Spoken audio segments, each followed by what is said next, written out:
నగర్లో వీళ్ళు ఏడాదైన సందర్భంగా 3 రోజుల పాటు రైతు వారోత్సవాలు జరుపుతారట. ఏం చెప్తావు రైతు వారోత్సవాల? మీకు అన్ని ఎగబెట్టినాం, మోసం చేసినాం, దేవుని మీద ఒట్టు పెట్టి మిమ్మల్ని ఆగం పట్టించినాం అని రైతు వారోత్సవాలు జరుపుతావా? 3 రోజుల పాటు రైతు వారోత్సవాలు జరుపుతారట వీళ్ళు మహబూబ్నగర్లో. వీళ్ళ ఏడాది పాలన గొప్పగా చేసిందట. రైతులకు ఏం చేసిండ్రు?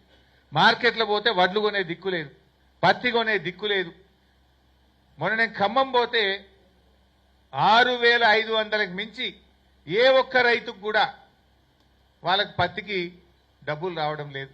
7,520 మద్దతు ధర ఉంటే యావరేజ్ ఖమ్మం మార్కెట్లో పత్తి రైతులకు లభించింది కేవలం 6,500. అంటే క్వింటల్ పత్తి మీద ప్రతి రైతు 1,000 రూపాయలు నష్టపోయిండు. నువ్వు చెప్పిందేమో 500 బోనస్, జరిగిందేమో 1,000 రూపాయలు తుట్టి. అంటే 1,500 రూపాయలు ఓ క్వింటల్ మీద పత్తి రైతులకు నువ్వు మోసం చేసినావు. వరి ధాన్యం 1,600కి 1,700కి అమ్ముకుంటున్నారు, 1,800కి అమ్ముకున్నారు బయట. సన్నాలకు బోనస్ అన్నావు, సన్నాలన్నీ కూడా ఎక్కడ కూడా బోనస్ వస్తున్న పరిస్థితి లేదు. నువ్వు చెప్పింది 46 లక్షల మెట్రిక్ టన్నుల సన్నాలు కొట్టమన్నావు. 46 కాదు కదా, 4 లక్షలు దాటలే ఇప్పటికీ. అంత కలిపితే 10,20 లక్షలు కూడా దాటట్లేదు. అంటే అన్ని విషయాల్లో రైతుల్ని మోసం చేసిండ్రు. అందుకే ఇలా మహారాష్ట్రలో కూడా వీళ్ళ మోసాలను గమనించిండ్రు.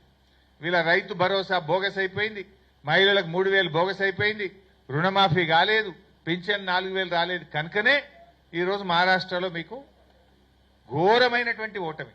ఎక్కడెక్కడైతే రేవంత్ రెడ్డి ప్రచారం చేసిండో, ఎక్కడెక్కడైతే తెలంగాణ కాంగ్రెస్ మంత్రులు ప్రచారం చేసిండ్రో ఆడ మొత్తం కాంగ్రెస్ పార్టీ తుడుచుకుపెట్టుకుపోయింది. సఫా 2-3 నెలల ముందు మంచుకుంటే వీళ్ళు పోకముందు కాంగ్రెస్ గెలుతుంది అన్నట్టు అన్నారు. ఎప్పుడైతే వీళ్ళు పోయినరో వీళ్ళ ముఖాలు యాదికొచ్చినాయి. వీళ్ళు తెలంగాణలో అన్ని ఎగబెట్టిరని. ఒక 3 నెలల కింద కాంగ్రెస్ మంచిగానే ఉంది, గెలుతుంది అన్నట్టుగా అన్నారు. ఆ కూటమి ఏది వీళ్ళ ఇండియా కూటమి, ఇదో కూటమి. ఈ కూటమి మంచిగానే ఉంది, గెలుతుండొచ్చు, బాగా తగ్గఫర్ ఉంది అన్నారు. ఈ రేవంత్ రెడ్డి కాంగ్రెస్ మంత్రులు ప్రచారానికి పోయినప్పటి నుంచి అది కిందికి పడ్డది కదా, లేసులేదు కదా. అందులో బార్డర్ ఏది తెలంగాణ బార్డర్లో వీళ్ళు ఎక్కువ తిరిగారు. విదర్భ, మరట్వాడ ఆడ మొత్తం కుదిరిచిపెట్టుకుపోయింది. వీళ్ళు ఏడైతే తిరిగినరో ఆడనే ఖతమైపోయింది. అంటే ఏది బిడ్డ, మీరు తెలంగాణలో మోసం చేసింది చాలదని ఇంకా మమ్మల్ని మోసం చేసేందుకు వచ్చిండ్రా అని ఆ ప్రజలు తెలివికి వచ్చిండ్రు, మంచిగా బుద్ధి చెప్పారు మీకు.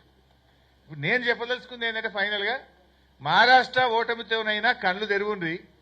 ఇంకా మోసాలు, ఈ పిచ్చి పిచ్చి మాటలు, ఢిల్లీకి మూటలు కట్టుడు, ఈ పిచ్చి మాటలు మాట్లాడు బంద్ చేసి ప్రజలకు మా హామీ ఇచ్చిన 6 గ్యారెంటీలు వెంటనే అమలు చేయండి. 100 రోజులు కాదు, 350 రోజులు దాటింది.